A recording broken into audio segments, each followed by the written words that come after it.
अखिलेश जी, आपको यकीन दिलाना चाहता हूं कि कानपुर के कांग्रेस के एक एक कार्यकर्ता ये मान के चल रहा है। लगता कलयुग है इसलिए उल्टा पुल्टा हो रहा है। जो बुनियादी सवाल हैं उनका जवाब एक भी नहीं है सरकार के पास। सोचिए आप, जो बुनियादी सवाल आज है, आज सबसे बड़ा सवाल यह खड़ा हो गया है कि नौजवान हजारों की संख्या में धरने पर बैठा है प्रयागराज में। वो नौजवान कह रहा है कि हमें परीक्षा कराओ, हम परीक्षा देने के लिए तैयार हैं। लेकिन ये सरकार पता नहीं क्यों परीक्षा कैसी कराना चाहती है। जो लोग नारा दे रहे हैं कि वन नेशन वन इलेक्शन, जो नारा देते हैं वन नेशन वन इलेक्शन, बताओ परीक्षा नहीं करा पा रहे हैं। परीक्षा में न जाने कौन सा बदलाव चाहते हैं। ये योगी सरकार अनुपयोगी है। और जो आयोग है, आयोग बन करके खड़ा है, वो नौकरी नहीं दे पा रहा, वो परीक्षाएं नहीं करा पा रहा। और सोचिए पर्चे कितने लीक हुए थे, याद है आपको कि नहीं याद है? 7 साल में इतने कभी परीक्षा लीक नहीं हुए पेपर जितने इस सरकार में पेपर लीक हुए थे। और लगातार पेपर लीक हुए थे। और उसका परिणाम यह हुआ था कि नौजवानों ने उत्तर प्रदेश के लोकसभा के चुनाव में जनता का साथ लेकर के इनके खिलाफ मतदान कर करके ऐतिहासिक हार दिलाई थी उत्तर प्रदेश से। ये कभी कल्पना नहीं कर सकते थे, लेकिन उत्तर प्रदेश के किसानों ने, नौजवानों ने मिलकर के इनको हराने का काम किया। जो नौजवान नौकरी ढूंढ रहा है वो जान गया है कि नौकरी भाजपा के एजेंडा में नहीं है। ये नौकरी देना, पेपर कराना, समय पर नौकरी मिल जाए, वो भारतीय जनता पार्टी का एजेंडा नहीं बचा। और ये न केवल नौजवानों को धोखा दे रहे हैं, बल्कि नौजवानों के भविष्य को भी धोखा देने का काम कर रहे हैं। नौकरी है ही नहीं, रोजगार नहीं। और इलाहाबाद के हजारों छात्र आंदोलन कर रहे हैं। इन पे आरोप लगते हैं, कोई एक आरोप नहीं लगता, इन पे आरोप लगातार लग रहे हैं। परीक्षा प्रणाली में हेरा फेरी करने वाले यही भाजपा के लोग हैं, इन पे आरोप लगता है। गलत प्रश्नोत्तर बनाते हैं, गलत क्वेश्चन पेपर बनाते हैं, और उसका पेपर छपवाने वाले कोई नहीं है, भाजपा वाले हैं। पेपर लीक करवाने वाले भी भाजपा वाले हैं। परीक्षा की तारीख टालने वाले यही भाजपा वाले हैं। परीक्षा रद्द करवाने वाले यही भाजपा वाले हैं। और कभी कभी कॉपी भी बदलवा देते हैं। और आपको याद होगा पिछले चुनाव में भी, आज भी हम कह रहे हैं कि आरक्षण को मारने वाला कोई नहीं, यही भाजपा वाले लोग हैं जो आरक्षण को भी समय समय पर छीनने का काम कर रहे हैं। न केवल आरक्षण को मार रहे हैं, बल्कि रिजल्ट को भी परवाह नहीं करते कि समय पर रिजल्ट आए कि नहीं आए, रिजल्ट को भी टालते हैं। और जब इन सब चीजों से निकल भी जाए तो ये जाकर के कोर्ट में परिणाम को भी उलझाने का काम करते हैं। लेकिन इस बार नौजवानों ने मन बनाया है कि ऐसी युवा विरोधी सरकार के खिलाफ मतदान करने का काम करेंगे। और न केवल इस चुनाव में हराएंगे, बल्कि 27 का चुनाव का भी हराने का काम करेंगे। ये हमारे साथी जो महंगाई की बात कर रहे हैं, आज अखबार पढ़ा होगा या कल की खबर पढ़ी होगी आपने, पिछले कई वर्षों की सबसे ज्यादा महंगाई दर आज दिखाई दे रही है। कोई भी चीज है उसकी सब महंगाई बढ़ा दी। और उसका परिणाम यह हुआ कि महंगाई की वजह से हमारे त्योहार भी फीके पड़ गए। और जो लोग हमारे त्योहारों पे खुश होते थे महंगाई की वजह से त्योहारों पे भी दुखी नजर आए।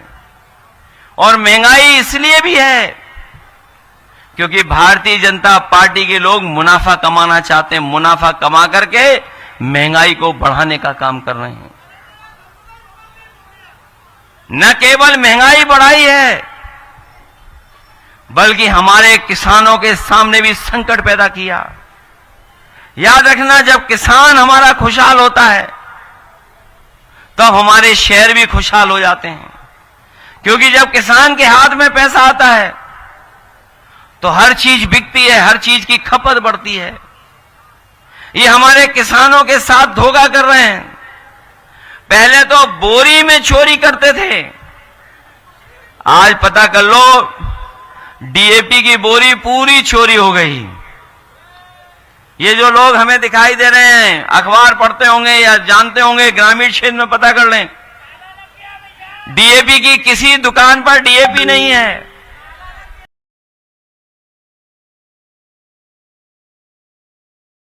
और बीजेपी वालों को कौन समझाए, ये डीएपी को भी वो पीडीए समझ रहे हैं।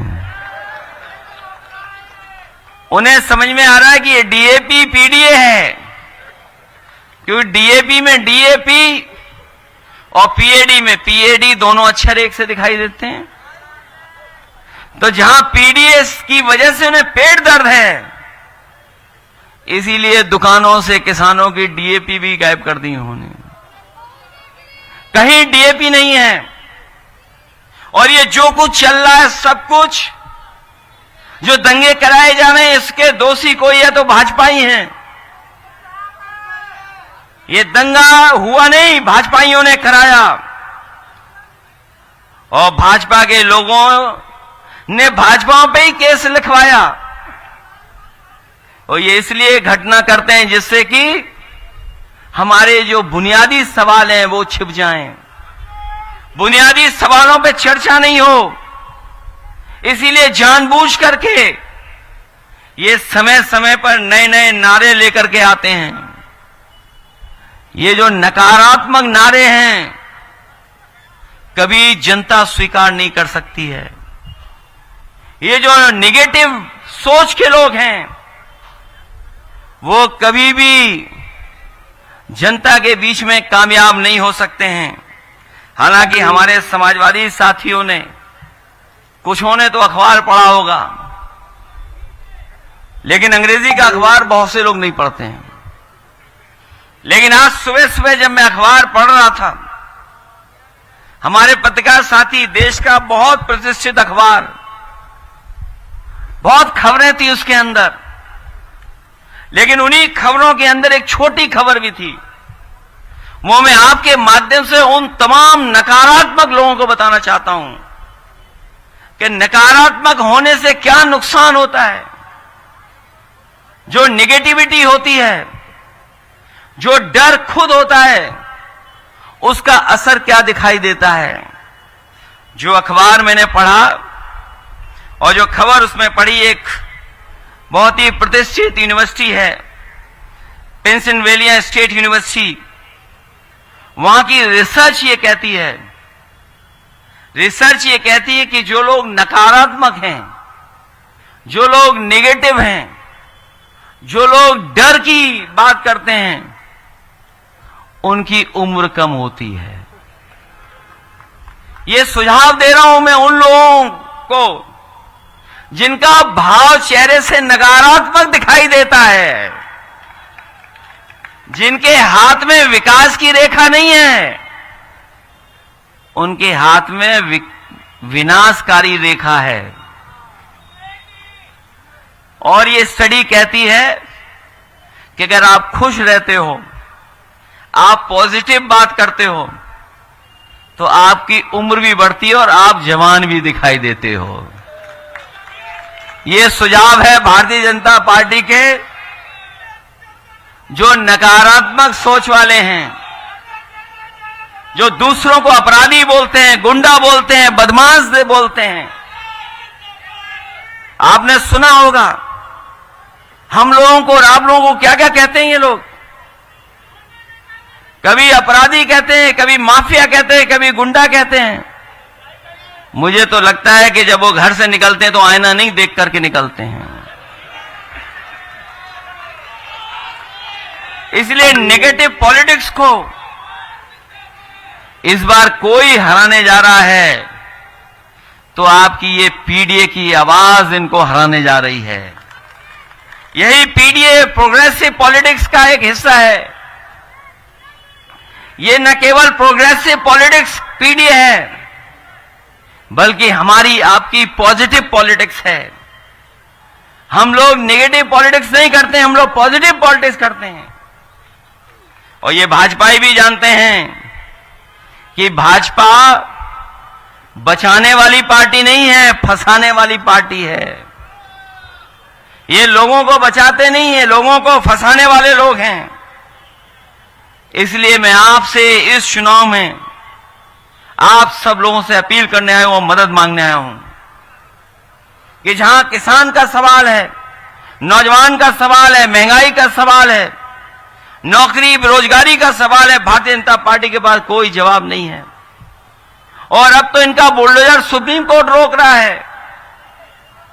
जो लोग इनकाउंटर करके राजनीति कर रहे थे, आपने वो भी पढ़ा होगा और सुना भी होगा कि इन्हीं के सरकार के रहे पहले डीजीपी ये पुलिस को कह रहे हैं कि आज जो आप इनकाउंटर कर रहे हो, कल जब जांच होगी आपकी और जब दोषी पाए जाओगे, पकड़े जाओगे, जेल चले जाओगे, तो आपकी मदद करने कोई नहीं आएगा, सरकार वाले भी मदद करने नहीं आएंगे। इन्हीं के डीजीपी कह रहे हैं जो पहले बने थे। और सोचिए सरकार की सोच कैसी है कि अगर एक इनकाउंटर हो गया, उस पर उंगली उठ गई, तो सरकार कहती है कि अगर ये इनकाउंटर हुआ है, अगर गलत हुआ है, तो इसको बैलेंस करने के लिए एक और इनकाउंटर कर दो। बताओ, सोचो, आप कभी सोचिए जाकर के कि एक इनकाउंटर को बैलेंस करने के लिए दूसरा इनकाउंटर कैसे हो सकता है। ये नकारात्मक लोगों की सरकार है। इनके चेहरे से नकारात्मक भाव दिखाई देता है। इसलिए इस चुनाव में हम आपसे मदद मांगने आए हैं। ये चुनाव कोई सामान्य चुनाव नहीं है, ये चुनाव आपका है, आपका।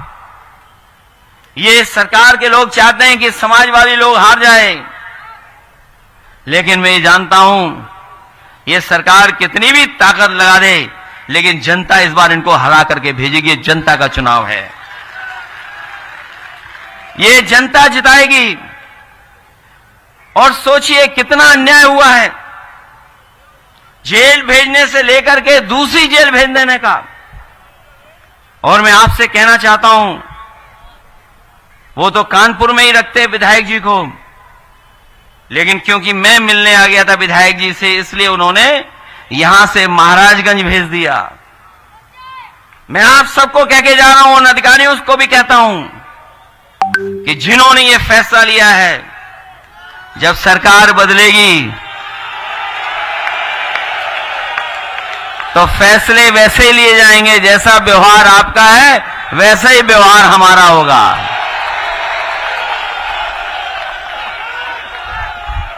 जैसा व्यवहार आपका है, आपका अगर प्यार का व्यवहार है तो हमारा भी प्यार का व्यवहार रहेगा।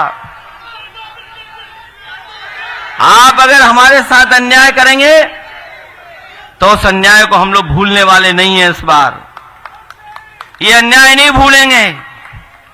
और अभी मैंने कुंदरकी जब मैंने कहा, कुंदरकी में मैंने जब कहा कि अधिकारियों के खिलाफ मैंने ज्यादा बोल दिया, तो कुछ अधिकारियों ने कहा कि मत बोलिए, हम तो आपके साथ ही हैं। और वो इसलिए भी हैं कि आपने कभी देखा हिसाब किताब, 50 में पायदान वाला सबसे ऊपर बैठा है, तो बाकी जितने लोग हैं क्या खुश होंगे? 50 में पायदान वाला सबसे ऊपर है, जिसको एक एक करके ऊपर आना था, किसी को नहीं आने दिया जा रहा है।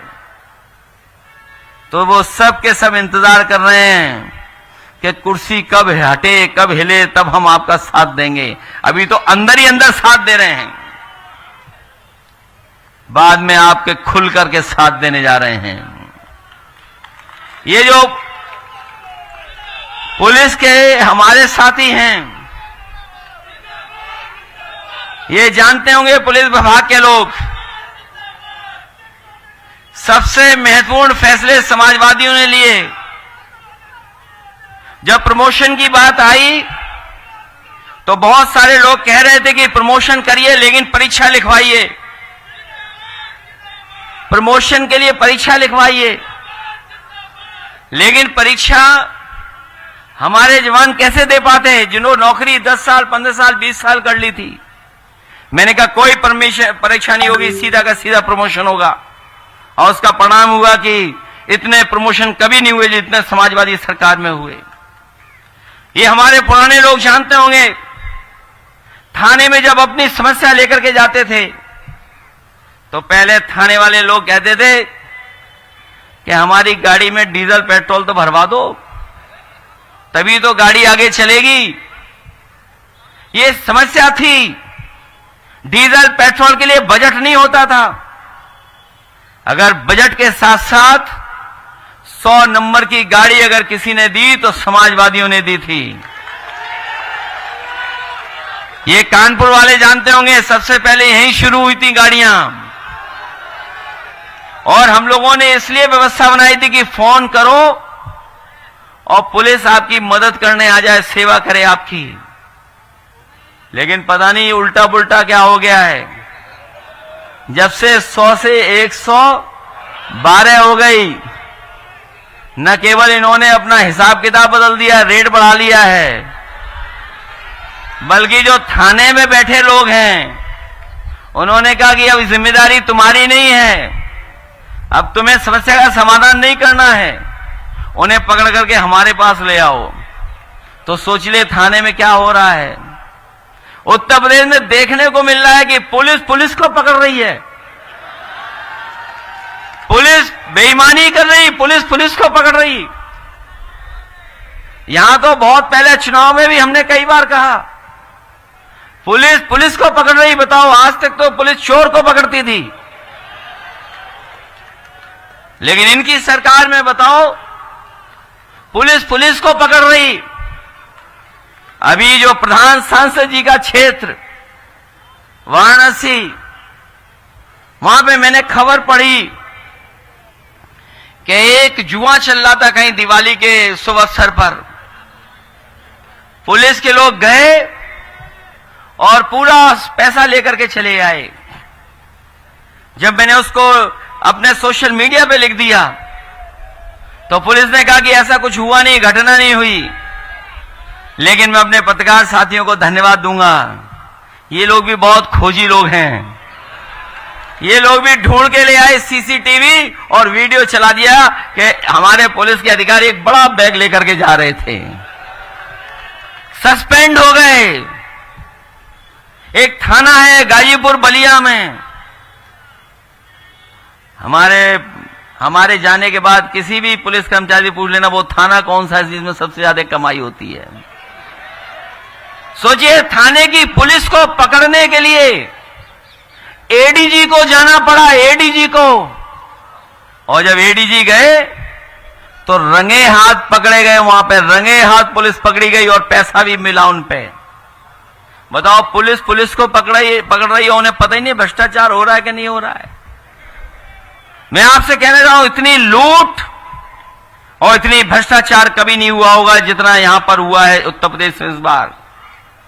और ये कानपुर के लोग, कुछ लोग जानते होंगे, जिस समय राष्ट्रपति थे, देश की सुरक्षा सब कुछ कानपुर में थी, उस समय दंगा हो गया और एक तरफा परेशान किया। न जाने कितनों से पैसा वसूल लिया पुलिस ने, न जाने कितनों के खिलाफ कार्रवाई की, पैसा वसूला है, लूट की पुलिस ने। ये जो घटनाएं हम समाजवादी लोग इस बार भूलने वाले नहीं हैं। और जो मुख्यमंत्री जी कहते हैं कि उनके यहां महिलाएं बहुत सुरक्षित हैं, आज ही अखबार मैंने पढ़ा कि महिलाओं को बचाने के लिए कि आत्मदान कर ले आके कोई, उसके लिए एक नई गठन की है, पुलिस के कुछ लोगों को जिम्मेदारी दी गई है। 100 से ज्यादा अधिकारी लगाए जा रहे हैं, क्योंकि कोई सुनने वाला नहीं है। जिलों में जो गरीब है, परेशान है, मजबूर है, वो क्या करे, कहां जाकर के अपनी समस्या का समाधान करे। कई बार हम लोगों ने खबरें पढ़ी, मदद की उन लोगों की जो लोग दूर दूर प्रदेश में रहते थे, जिनकी कोई सुनवाई नहीं होती थी। वो मजबूरी में आकर के आत्मदाह करते थे मुख्यमंत्री आवास पर। और आप रिकॉर्ड पर मैं कहता हूं ये बात, किसी मुख्यमंत्री के कार्यकाल में, किसी मुख्यमंत्री के कार्यकाल में इतनी आत्महत्याएं मुख्यमंत्री आवास के सामने नहीं हुई जितनी इनके सरकार में यहां पर हो रही आत्महत्याएं। आत्महत्या रोकी जाए इसलिए पुलिस लग रही है, विशेष दस्ता बनाया जा रहा है। ये है उत्तर प्रदेश, इतने सालों बाद ऐसा चल रहा है। इसी को बोलते हैं कि डबल इंजन सरकार। ये डबल इंजन नहीं है। पहले तो थोड़ा बहुत दिखाई दे रहा था, इंजन इंजन से टकरा रहा है। अब तो पूरा उत्तर प्रदेश जान गया है कि दिल्ली वाला इंजन लखनऊ वाले इंजन को एक दूसरे को टक्कर मार रहे हैं। कितनी टक्कर मार रहे हैं वो लोग आप जानते होंगे। और फिर सबसे बचने के लिए इतिहास का सबसे खराब नारा दिया। इतिहास का और लोकतांत्रिक नारा नहीं हो सकता, ये अनकॉन्स्टिट्यूशनल नारा है, अनडेमोक्रेटिक नारा है। बटोगे और कटोगे ये नारा अनकॉन्स्टिट्यूशनल है, अनडेमोक्रेटिक है। नकारात्मक लोग ही ऐसा नारा दे सकते हैं। और ये नारा जो दिया इन्होंने, ये लगता है डिवाइड एंड रूल जो अंग्रेज दे गए थे उसी से सीख करके दिया है। अंग्रेज तो चले गए, लेकिन उनके वचनवंशी, अंग्रेज चले गए डिवाइड एंड रूल वाले, लेकिन उनके वचनवंशी और विचारवंशी आज भी हैं जो ऐसा नारा दे रहे हैं। ये लोग डर के व्यापारी हैं, ये डर पैदा करते हैं। और इनका कारोबार भी भय का है, भय के कारोबारी हैं। ये डर का कारोबार करते हैं बीजेपी वाले, ये भय के कारोबारी हैं। और नकारात्मक इनकी पहचान है। न केवल नकारात्मक इनकी पहचान है, बल्कि जुबान भी इनकी नकारात्मक है।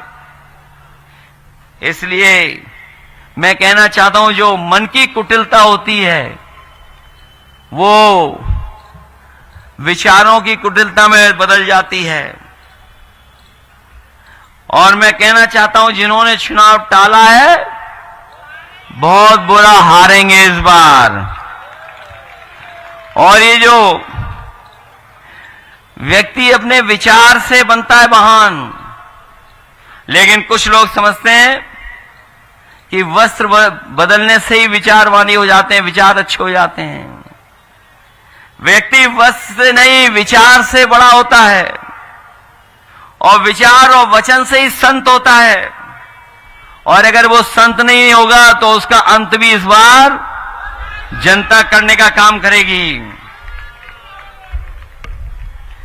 इसलिए मैं आपसे निवेदन करना चाहता हूं कि ये इनकाउंटर वाली सरकार है, ये झूठा फंसाने वाली सरकार है, उसको आप लोग हराओगे कि नहीं हराओगे आप? ये चुनाव केवल अभी का चुनाव नहीं है, ये 27 का भी चुनाव यही है। हमारे कुछ साथी कह रहे थे 27 का भी चुनाव है, लेकिन उससे भी बड़ी बात है, ये न्याय दिलाने के लिए चुनाव है। न्याय के लिए, न्याय के पक्ष में आपको वोट डालना है, क्योंकि जो अन्याय विधायक इरफान के साथ हुआ है, कोई कल्पना नहीं कर सकता था इतने झूठे मुकदमे लगाए जाएंगे। और केवल समाजवादियों के ऊपर मुकदमे लग रहे हैं। जितने भी समाजवादी लोग हैं, और वो अगर पक्के और ठोस समाजवादी हैं, उन्हें डराने के लिए, झुकाने के लिए। लेकिन मुझे खुशी है इस बात की कि न विधायक जी झुके, न डरे, न उनकी पत्नी जो बहादुर है नसीम सोलंकी झुकी हैं, न उनकी पत्नी झुकी, न मां कहीं झुकी। वो अन्याय के खिलाफ लड़ रही हैं। और अगर इनके आंख से आंसू निकले हैं तो लोकतंत्र में एक भी आंसू सरकार को गिरा सकता है। आंसू निकलने का मतलब इस सरकार ने कितना दुख और परेशानी दी है। झूठा फंसा दिया और कोई सुनवाई नहीं। इसीलिए तो हम कह रहे थे कि संविधान को मानते नहीं हैं, ये लोकतंत्र को मानते नहीं हैं। और याद रखना, संविधान बचाने की लड़ाई हम लोग थोड़ा बहुत जीते हैं। अभी हम लोग लड़ाई पूरी नहीं जीते हैं। लड़ाई तब जीतेंगे जब दिल्ली और लखनऊ से दोनों सरकारें भारतीय जनता पार्टी की हट जाएंगी। ये संविधान बचाने के रास्ते पे तो हम लोग चल दिए हैं। बाबा साहब भीमराव अंबेडकर जी ने जो हमें ताकत दी है, उस चुनाव में भी हम कह रहे थे, अभी का चुनाव जो लोकसभा का गुजरा, उसमें भी हम लोग यही कह रहे थे कि संविधान हमारी संजीवनी है। बाबा साहब भीमराव अंबेडकर जी ने जो संविधान दिया है, वो संविधान हमारी ढाल है, वो संविधान हमारी सुरक्षा है, वो संविधान हमें शक्ति देता है। ये संविधान हमारा रक्षा कवच बनकर के काम करता है। इसलिए ये संविधान हमारा संजीवनी है। ये न केवल आप इस परिवार को न्याय दिलाने के लिए वोट डालने जा रहे हैं, बल्कि संविधान बचाने के लिए भी आप लोग वोट डालने जा रहे हो। ये सरकार अभी सुधरी नहीं है। जो पढ़ाई में, जो नौकरी में आरक्षण मिला था, जो नौकरी और पढ़ाई में आरक्षण मिला था, उससे भी खिलवाड़ कर रहे हैं ये लोग।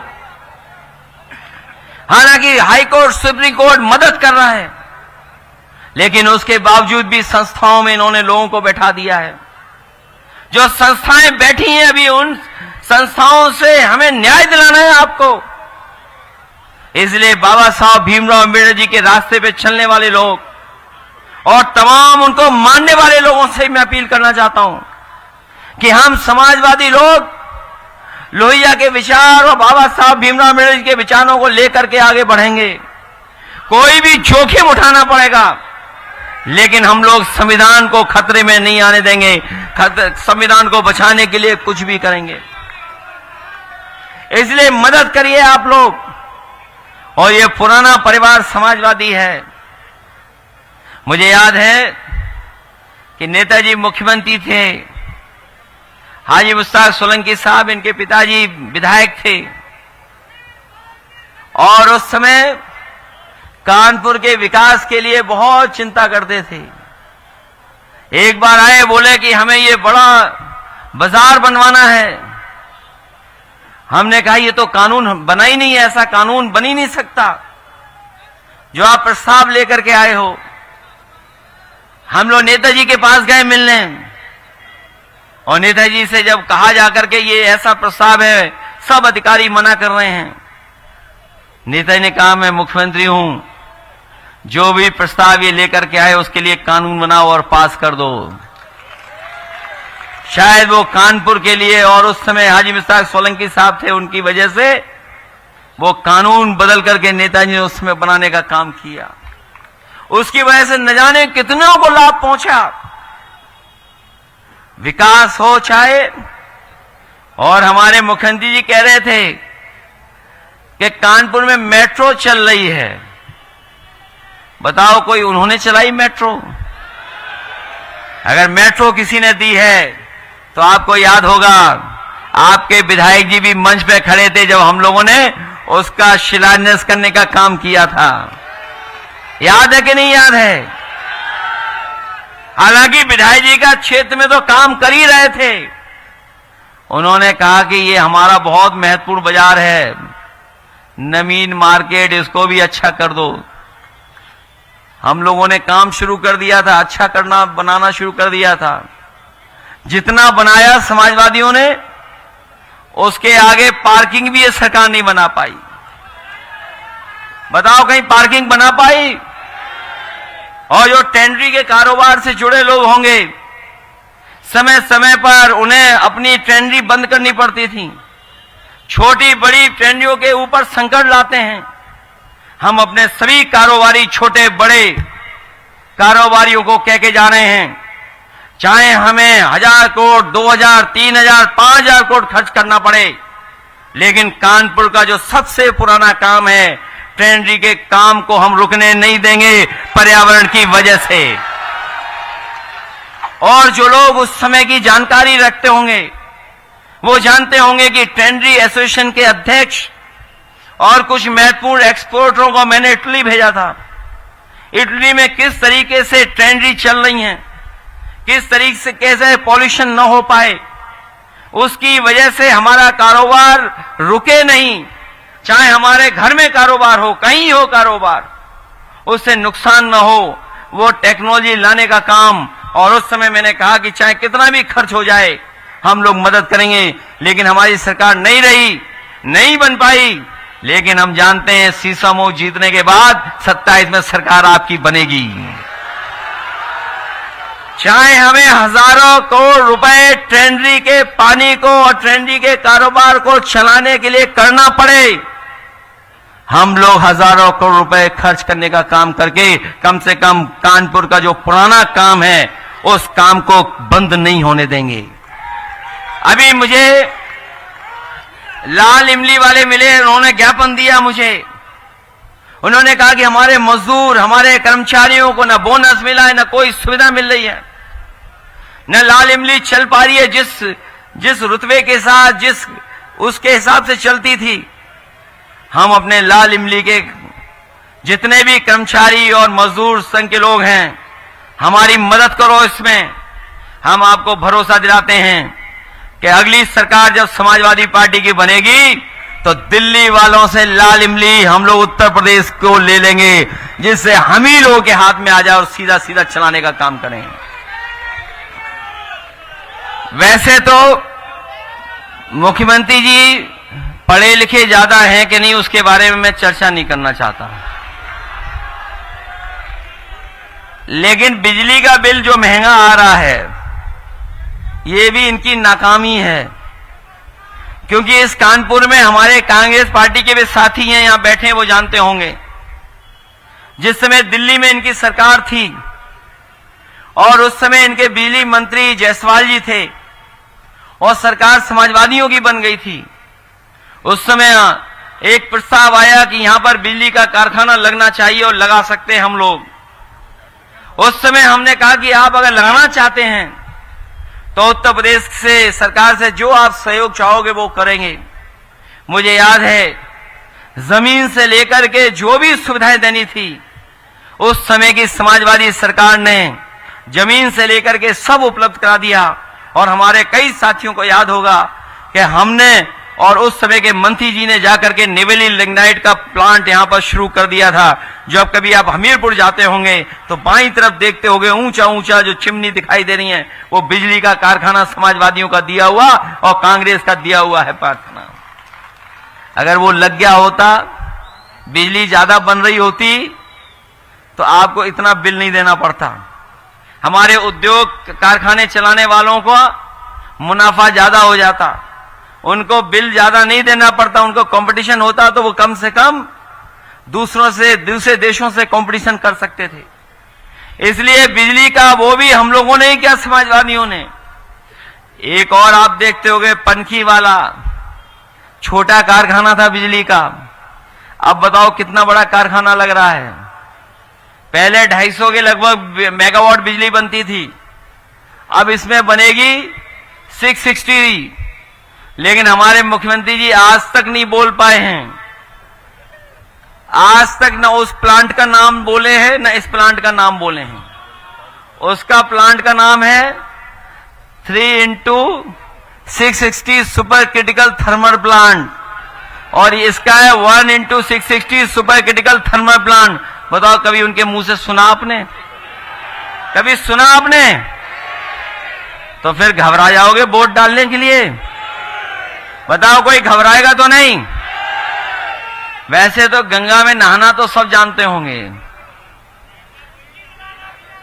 गंगा में नहाना तो जानते होंगे, पानी में नहाना जो हमारे देसी लोग हैं देसी तरह नहा लेते हैं, देसी तरीके से हाथ पैर मार करके, हाथ भी मार करके पैर भी मार करके। लेकिन कई लोग उस्ताद होते हैं स्विमिंग में, वो पानी में उल्टा लेट जाते हैं, कुछ नहीं हिलाते, हाथ वाथ और सीधा तैरते हुए निकल जाते हैं। बताओ, इसी तरह वोट डालोगे कि नहीं डालोगे? अब ये प्रशासन आपकी उस्तादी चेक करना चाहती है कि आप वोट डाल पाओगे कि नहीं डाल पाओगे। और आपको क्या घबराहट है जब पीडीए परिवार आपके साथ है? बताओ, पीडीए परिवार है साथ आपके, नहीं है? और फिर जो हमारी बहन खड़ी हैं, इन्हें तकलीफ और परेशानी देना ये लोग क्या नहीं दे रहे हैं? बताओ, इन्हें जाना पड़ रहा है घर घर के नहीं जाना पड़ रहा? जिन्हें घर में रहना था अपने सम्मान के साथ, उन्हें बताओ घर घर जाकर के वोट मांगना पड़ रहा है।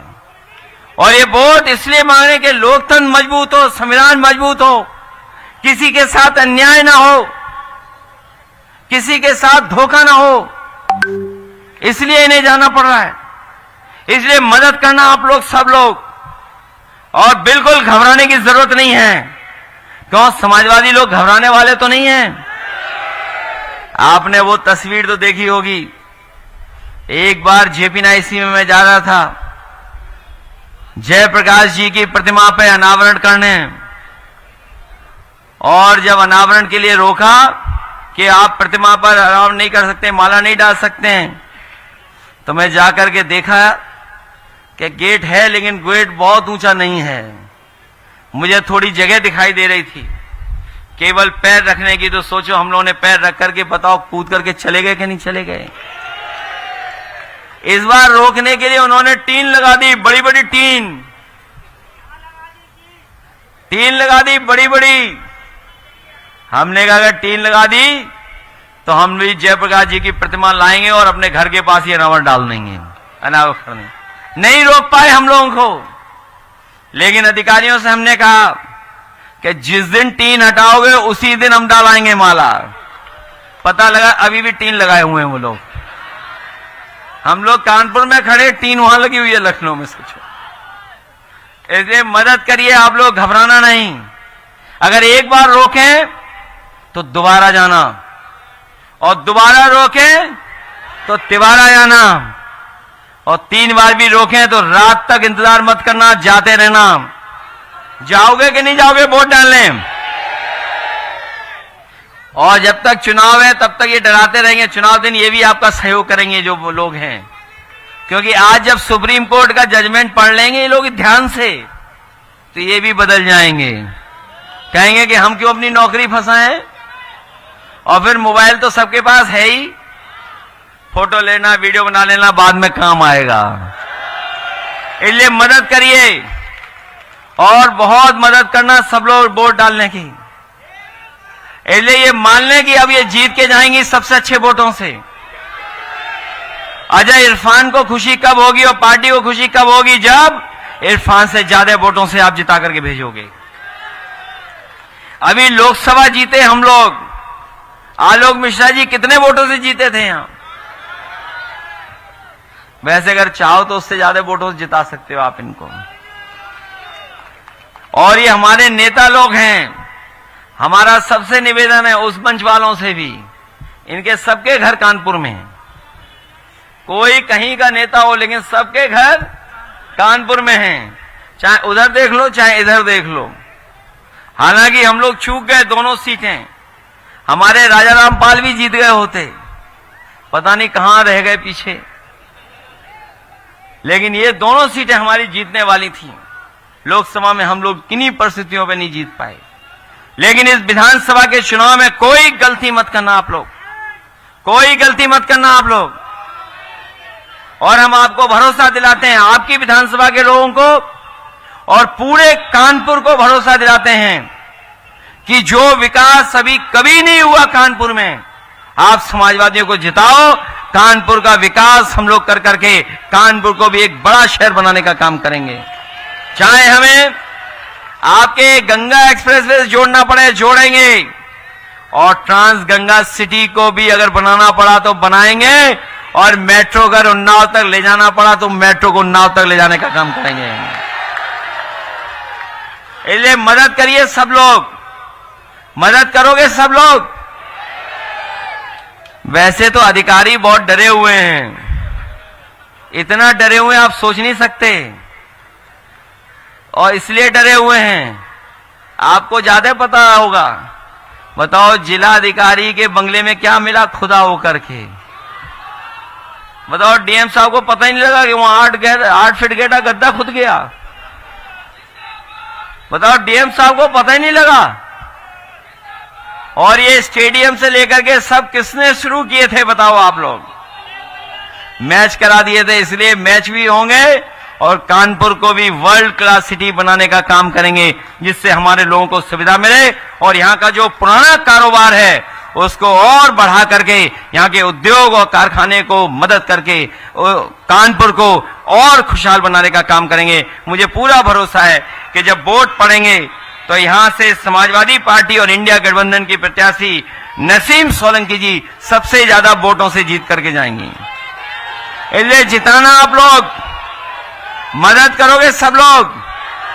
ये जो हम लोगों ने बनाया है, वहां जो खड़े लोग समझ में नहीं आ रहा, मोबाइल देख रहे हैं लगता है। ये देखो पेड़ के पास जो काली शर्ट और नीला कुर्ता पहने, ये तो कह रहे हैं जिता रहे हैं अच्छे वोटों से। अरे आप ही को पीछे मत देखो, नीला कुर्ता तुम्हारा ही दिखाई दे रहा है यहां तक। मदद करिए सब लोग अच्छे वोट डालवाना। और ये पंडाल फाड़ करके आ गए हैं, छोटा पड़ गया पंडाल हमारा। सब लोग मदद करना। जितनी रैली यहां चल रही है, मैं यहां रैली देख रहा हूं फोटो खिंचवाने वालों की, दाएं हाथ में भी बड़ी रैली है, इसलिए सब लोग मदद करो आप लोग मिलकर के, और इतने वोट देना कि आपकी प्रत्याशी का मनोबल बढ़ जाए और खुश होकर यहां से जाएं, लगे कि और इरफान सोलंकी को भी लगे कि हां यहां की जनता वोट देकर के उसका सम्मान और न्याय दिलाने का काम करेगी। ये गाड़ी में देना है।